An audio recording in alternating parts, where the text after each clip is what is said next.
Everyone, targeting money में आप सबका स्वागत है। बैंक निफ्टी और बैंक निफ्टी के 12 स्टॉक का टेक्निकल एनालिसिस करेंगे डेली टाइम फ्रेम में।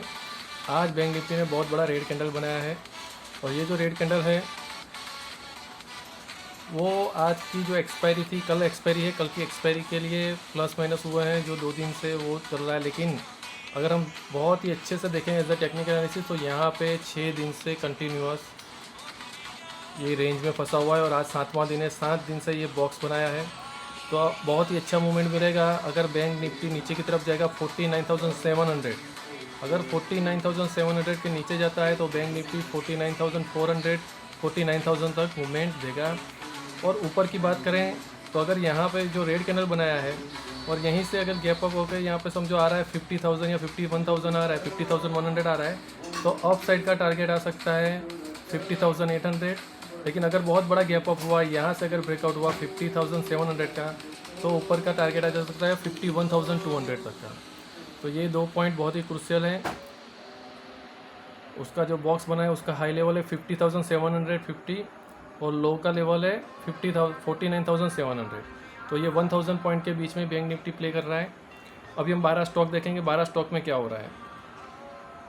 सबसे पहले AU small finance bank. AU small finance bank मैंने बोला था पॉजिटिव है, लेकिन वापस रेड कैंडल बना के नेगेटिव पॉइंट में आया है। लेकिन यहाँ पे ये है कि यहाँ से हर बार प्राइस ऊपर की तरफ आया है। देखो 2 बार वहाँ पे सपोर्ट लिया है। मेन उसका डाउन ट्रेंड चल रहा था, यहाँ पे अप साइड किया है, अप साइड कंसोलिडेशन स्टार्ट किया है। यहाँ पे अप साइड का ब्रेकआउट फेल हुआ है, वापस नीचे की तरफ आ रहा है। तो ये कंसोलिडेशन जोन उसका बहुत बड़ा इंपॉर्टेंट हो गया है। तो ये जो कंसोलिडेशन जोन है उसमें सबसे पहले वो आ रहा है, वो पॉइंट आ रहा है 600 का। 600 के ऊपर है जब तक प्राइस, तब तक नॉर्मल कहा जाएगा, बराबर है। यहाँ पे 600 और 610 के 20 के बीच में यहाँ पे अगर हमको अच्छा सा यहाँ पे कोई पैटर्न मिले, वो पैटर्न का अगर हम ट्रेड लें तो यहाँ पे पॉजिटिव काम हो सकता है। वरना अभी यहाँ पे कोई भी पॉजिटिव साइन नहीं है। क्यों? क्योंकि अगर बैंक निफ्टी ब्रेक डाउन हुआ तो हो सकता है ये प्राइस यहाँ तक आ सकता है। समझो यहाँ पे ब्रेक डाउन हुआ तो ये प्राइस यहाँ से यहाँ तक आ सकता है, 550 तक आ सकता है। तो यहाँ पे हम श्योर अभी ट्रेड नहीं ले सकते, क्योंकि बैंक निफ्टी में भी क्या है, कंसोलिडेशन है, डाउन ट्रेंड भी आ सकता है। एक्सिस बैंक रेड कैंडल बनाया है, गैप अप करने का ट्राई किया है, लेकिन अगर यहाँ पर पैटर्न देखें तो ये higher high low, higher high low, higher high low, अभी लोअर लो, फिर लोअर हाई, लोअर लो। अभी यहाँ पे क्या हुआ, ये हाई ऊपर की तरफ नहीं जा रहा है, नीचे की तरफ ही जा रहा है। तो यहाँ पे भी हो सकता है कि ये जो कंसोलिडेशन जोन है उसके, ये ऊपर का कंसोलिडेशन जोन और ये नीचे का कंसोलिडेशन जोन है, ये 2 जोन के बीच में ही तो प्राइस वापस 1025 तक आ सकता है अगर डाउन ट्रेंड बैंक निफ्टी में कंटिन्यू रहा। तो अगर डाउन ट्रेंड कंटिन्यू नहीं रहा तो वापस ये स्टॉक यहाँ से ऊपर चला जाएगा, ऊपर जाएगा तो वापस 1240 और 1300 तक यहाँ पे प्राइस आ सकता है, जो इसका लाइफ टाइम हाई की तरफ जा सकता है। बंधन बैंक देखेंगे। बंधन बैंक यहाँ पे मैंने बोला था ये जो कैंडल बना है वो फेक ब्रेकआउट है। यहाँ पे बहुत बड़ा गैप अप होकर इतनी बड़ी कैंडल बनना नेगेटिव मार्केट में ये बिल्कुल पॉसिबल नहीं है। इसलिए देखो क्या हुआ, लास्ट 15 दिन से कंटिन्यूअस प्राइस नीचे आ रहा है, नीचे आ रहा है, नीचे आ रहा है। जो लोगों ने यहाँ पे बाय किया वो सब लोग फंस गए, सब लोग यहाँ पे लॉस में आ गए। ये प्राइस कहाँ तक नीचे आ सकता है, तो ये 182 तक आ सकता है नीचे। 182 या 170 पे अगर कोई अच्छा सा पैटर्न बनाए, जैसे यहाँ पे बनाया था कंसोलिडेशन, यहाँ पे बनाया कंसोलिडेशन, वैसा वाला है, तो ये वापस ऐसा मूव हमको ऊपर का मिलेगा। तो ये ऊपर डाउन, अप डाउन, डाउन, फिर अप, फिर डाउन, फिर ये अप साइड आ सकता है। तो यहाँ पे ट्रिपल बॉटम भी बनेगा, ऐसा वाला पैटर्न यहाँ पे बन सकता है। तो अभी हाल फिलहाल यहाँ पे भी कोई पोजीशन अभी नहीं ले सकते। बैंक ऑफ बड़ौदा अच्छा कंसोलिडेशन कर रहा था, मैंने पहले वीडियो में बताया था ये हाई है, लो, ये हाई, लो, ये हाई, लो, ये हाई, ये लो। लेकिन यहाँ पे गड़बड़ हो गई है, यहाँ से वापस हाई की तरफ जाने की जगह पे यहीं से वापस डाउन ट्रेंड आ गया है। तो ये जो डाउन ट्रेंड है ये हमको प्राइस और भी नीचे जाने का, यहाँ पे देखो स्लोप है ऐसा वाला, तो ये वापस डाउन ट्रेंड का सिग्नल दे सकता है। बैंक निफ्टी अगर नेगेटिव हुआ तो उसमें बैंक ऑफ बड़ौदा भी नीचे की तरफ मूवमेंट दे सकता है। अगर यहाँ पे ही अगर कंसोलिडेट कर रहे हैं, ये जो पैटर्न बनी यहीं पे कंसोलिडेट कर ले और यहीं से ऊपर का ब्रेकआउट मिले, तो यहाँ पे बैंक ऑफ बड़ौदा बहुत ही अच्छा पॉजिटिव कैंडिडेट माना जाएगा। क्यों? क्योंकि ऑलरेडी यहाँ पे ये कंसोलिडेशन 3 बार कर चुका है ये प्राइस। तो ये बहुत अच्छा है कि ये 3 बार यहीं से रिवर्सल हुआ है, तो इस बार भी यहाँ से रिवर्सल हो तो यहाँ पे अच्छा फ़ायदा हो सकता है, जो 243 के आसपास है। तो 243 के ऊपर जा रहा है तो यहाँ पे वो पैटर्न बनना चाहिए। 243 के नीचे है तो ये ऑलरेडी सपोर्ट के नीचे है, तो ये इतना पॉजिटिव नहीं है।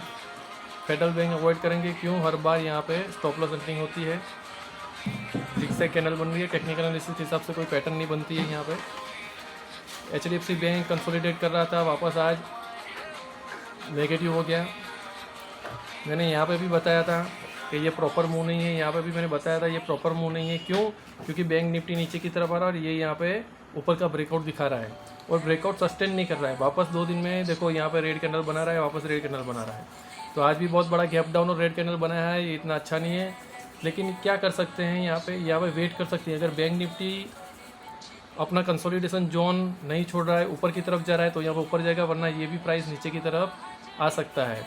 अगर बैंक निफ्टी नीचे की तरफ आया तो HDFC बैंक भी नीचे की तरफ ही आएगा। तो यहाँ पे भी बहुत ही क्रूशियल है, ये एकदम रिस्की ट्रेड ले सकते हैं कि हाँ भाई HDFC बैंक यहाँ पर बहुत ही अच्छा सपोर्ट ले रहा है। बहुत रिस्क लेने वाले यहाँ पे ट्रेड ले सकते हैं। HDFC बैंक देखो बहुत दिनों से इस प्राइस को ब्रेक नहीं कर रहा है, हमेशा यहाँ पे ही आके रिवर्स हो रहा है। तो उसके लिए बहुत ही क्रूशियल है ये सपोर्ट 1598, 1598 और 1557, ये दोनों के बीच में जो है ये उसका बहुत ही इम्पोर्टेंट सपोर्ट और जोन बन चुका है। ICICI बैंक यहाँ पे पैटर्न बना था, यहाँ पे स्टॉप लॉस हिट हुआ था, उसके बाद ये जो डायरेक्ट मूव आया है वो पैटर्न नहीं बना था, डायरेक्ट मूव आया है। तो यहाँ पे बिना पैटर्न के हमको जो एज अ टेक्निकल एनालिसिस कोई पैटर्न बननी चाहिए, वो पैटर्न का ब्रेकआउट यहाँ पे नहीं हुआ था, इसलिए हमने यहाँ पे बाय नहीं किया था। और वही हुआ, क्या हुआ, वापस अपने सपोर्ट जो रेसिस्टेंट था वहाँ पे सपोर्ट की तरह एक्ट कर रहा है। लेकिन यहाँ पे जो एग्जैक्ट उसके ऊपर सर की जगह पे क्या हो रहा है, जिगजैग हो रहा है, ऊपर भी जा रहा है, नीचे की तरफ जा रहा है। मतलब 1170 का उसका रेसिस्टेंट जोन था, उसके नीचे भी आ रहा है, उसके ऊपर भी जा रहा है। तो यहाँ पे हम शॉर्ट नहीं कह सकते कि ये 100% यहाँ पे पॉजिटिव बनेगा। कब पॉजिटिव बन सकता है? अगर 1190 के ऊपर जा रहा है, 1190 के ऊपर अगर यहाँ पे दे रहा है तो ये पॉजिटिव बनेगा। और अगर 1160 के नीचे जाएगा तो ये वापस नेगेटिव हो जाएगा। तो अभी तो ये साइडवेज ही माना जाएगा। IDFC first bank already negative trend में आ गया है, वही हो रहा है। देखो IDFC फर्स्ट बैंक ने तो 7 दिनों का जो उसका था कंसोलिडेशन वो ब्रेक कर दिया है, नीचे की तरफ आ गया और नीचे का क्लोजिंग भी दे दिया है। तो यहाँ पे शॉर्ट लग रहा है कि आने वाले दिनों में और भी नेगेटिव ट्रेंड आ सकता है, क्योंकि IDFC फर्स्ट बैंक ने तो ऑलरेडी 6 दिन का जो कंसोलिडेशन था वो नीचे की तरफ दे दिया है। मेन उसका डाउन ट्रेंड है। देखो हर बार प्राइस यहाँ पर जा रहा है, नीचे आ रहा है, प्राइस ऊपर जा रहा है, नीचे आ रहा है, हर बार ये प्राइस नीचे की तरफ आ रहा है। और इस बार क्या हुआ, ये जो हर बार सपोर्ट की तरह काम कर रहा था वो सपोर्ट भी ब्रेक हो गया, वापस नीचे की तरफ आया है। अब यहाँ पे नया सपोर्ट बनाने की कोशिश कर रहा है, वहाँ पे भी नेगेटिव कैंडल बनना शुरू हो गई है। देखो सारी कैंडल रेड है, मतलब प्राइस नीचे की तरफ ज़्यादा फोर्स कर रहा है। इंडसइंड बैंक में 2 जोन हैं। इंडसइंड बैंक में एक अपर कंसोलिडेशन है, एक डाउन कंसोलिडेशन है। अब ये डाउन कंसोलिडेशन था, उसको भी यहाँ पे ब्रेक कर दिया है, तो ये भी एक नेगेटिव स्टॉक बन गया है। लेकिन यहाँ पे एक अच्छी बात है कि ये कंसोलिडेट कर रहा है 4 दिनों से। तो अगर ये यहाँ से ऊपर जाएगा तो बाय बनेगा, नीचे जाएगा तो यहाँ से सेल बनेगा। तो हमें यहाँ पे भी वेट करना पड़ेगा। यहाँ पे भी कोई सिनेरियो नहीं बन रहा है। 4 डेज़ का जो उसका कंसोलिडेशन जोन है 1370 के ऊपर जाएगा तो पॉजिटिव बनेगा, और अगर 1330 के नीचे जाएगा तो ये स्टॉक नेगेटिव हो जाएगा।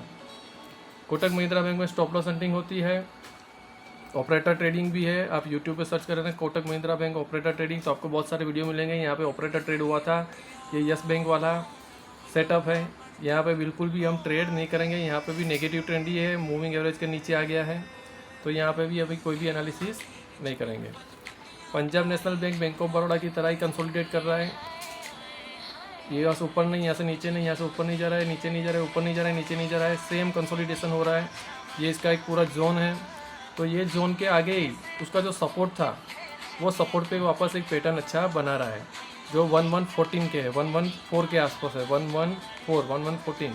तो अगर ये कंसोलिडेशन जो है, लेकिन सारी के सारी कैंडल रेड है।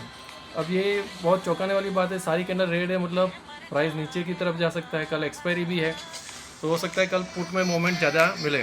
लेकिन अगर हो सकता है कि जानबूझ के पुट वालों के पैसे जीरो करने हो तो कॉल की तरफ भी मूवमेंट आ सकता है। वापस इसके जो कंसोलिडेशन का हाई है 116, वहाँ तक प्राइस आ सकता है। हमें वेट करना पड़ेगा 116 के ऊपर जाने का, वरना 113 के नीचे जाने का, तभी इसमें बाय या सेल का एग्जीक्यूशन होगा, वरना यहाँ पे अभी कुछ एग्जीक्यूशन नहीं होगा। स्टेट बैंक ऑफ इंडिया में सेम चीज़ है, उसका जो ये हाई है वो हाई के ऊपर और नीचे पैटर्न बनना चाहिए। क्यों? क्योंकि यहाँ पे जो उसने पैटर्न बनाया था ये वाला, उसका ऊपर का और नीचे का दोनों का ब्रेकआउट हो गया, दोनों फेल हो गए हैं और उसी के बीच में ये ट्रेड कर रहा है। तो हमें वेट करना पड़ेगा 720